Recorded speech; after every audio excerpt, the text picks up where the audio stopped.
département d'État américain, la signature de l'accord de paix entre la République démocratique du Congo et le Rwanda est prévue ce vendredi ici à Washington à 13h30 locale.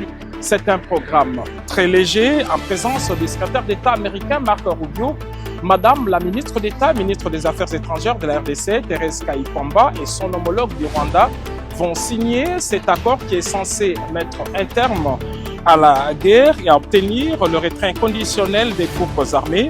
Ce texte, comme vous le savez, repose sur 4 piliers, à savoir le retrait des troupes rwandaises de la RDC, un cessez-le-feu global, l'engagement de ne plus soutenir les groupes armés, de plus des dispositions sur les désengagements et le désarmement et l'intégration conditionnelle des groupes armés non étatiques sont également envisagés. Selon plusieurs analystes rencontrés ici à Washington ainsi que les diplomates, il s'agit d'un texte très équilibré. La signature va marquer la fin de cette guerre essentiellement économique qui a duré plus de 30 ans en République démocratique du Congo.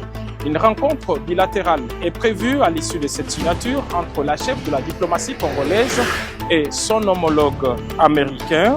Et dans la foulée de cet événement, Madame Kayibanda a prévu d'animer une conférence de presse ici à Washington pour expliquer les tenants et les aboutissants de cet important accord. En ce qui concerne les textes lui-même, il s'y est de signaler qu'il est le même que celui qui a été paraphé il y a une semaine ici même à Washington. Les 2 ministres des Affaires étrangères sont déjà sur place dans la capitale américaine. Madame Thérèse Kayibanda est accompagnée d'une forte délégation de la présidence de la République, ceux-là qui ont travaillé avec efficacité et discrétion sur cet important dossier. C'est donc un autre succès diplomatique important pour le président de la République, Félix Antoine Tshisekedi Tshilombo, mais c'est aussi le début d'un partenariat privilégié entre la République démocratique du Congo et la première puissance mondiale, à savoir les États-Unis d'Amérique.